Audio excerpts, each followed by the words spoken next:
In the once pure village of Oduwa, where tradition and honor were upheld for generations, a dark fate befalls the daughters of the land.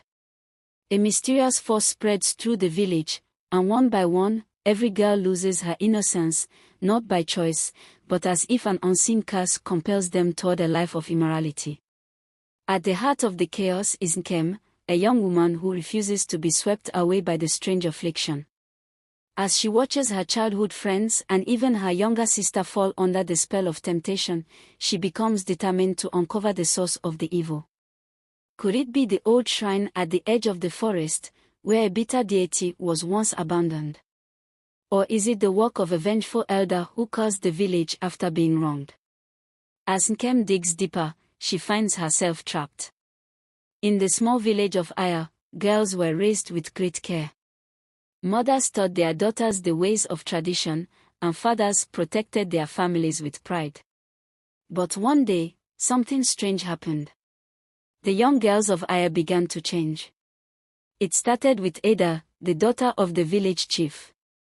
She was a quiet and respectful girl, but one morning, she walked through the village in a way that no one had seen before. She dressed differently, spoke boldly, and no longer cared about the rules of the land. Her mother, Mama Ada, cried, "My daughter, what has come over you?" Ada only laughed. She no longer listened to her mother's words.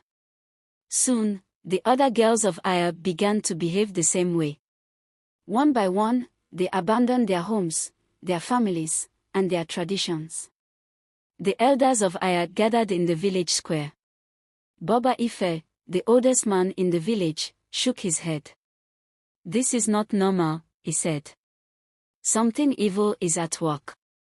The people murmured in agreement. Never before had their daughters behaved in such a way. "We must visit the priestess," said Baba Kalu, another elder. "Only she can tell us what has happened." So the villagers traveled deep into the forest, where the old priestess, Mama Ij, lived in a hut. She was known to have wisdom beyond the years of any living soul. When they told her about the girls, she closed her eyes and listened. Then, she spoke. "Many years ago, a great wrong was done in Aya. A woman was betrayed, and her pain has now returned as a curse." The villagers gasped. "Who was this woman?" Mama Ij pointed to the river. "The answer lies in the waters." That night, Nnena, a brave young girl who had not yet fallen under the curse, decided to search for the truth. She walked to the river alone, listening to the whispers of the wind. As she bent down to touch the water, a voice spoke. "You seek answers, child." Nnena jumped back. A figure rose from the river, a woman dressed in white, her eyes filled with sorrow. "I am Olachi," the woman said.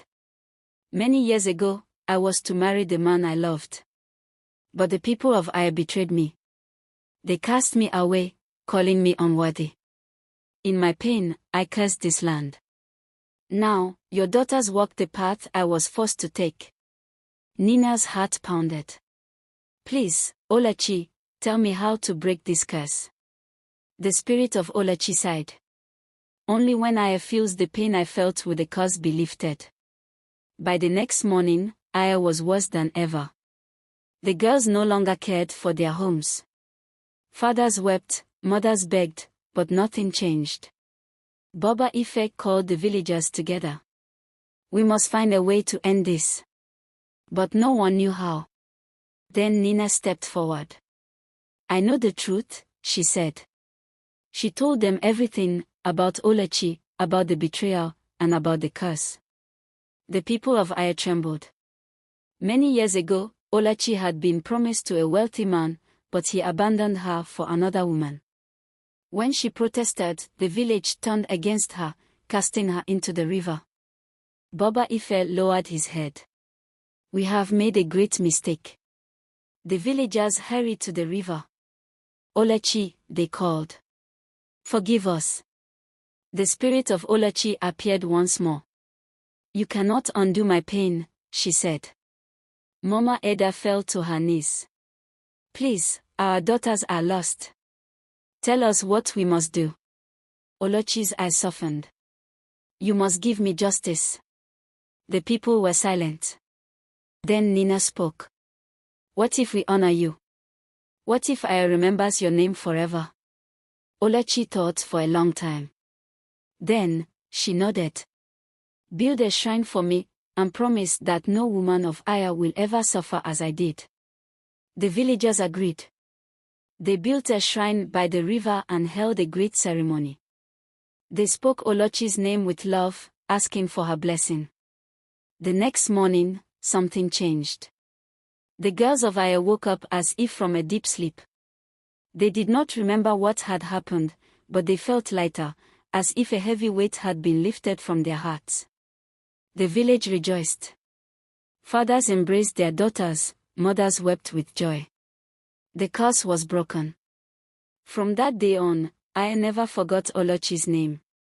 Every year, they held a festival in her honor, to remind the people of their past mistake. And so, the village of Aya was saved, not by force, but by truth, justice, and the power of remembering.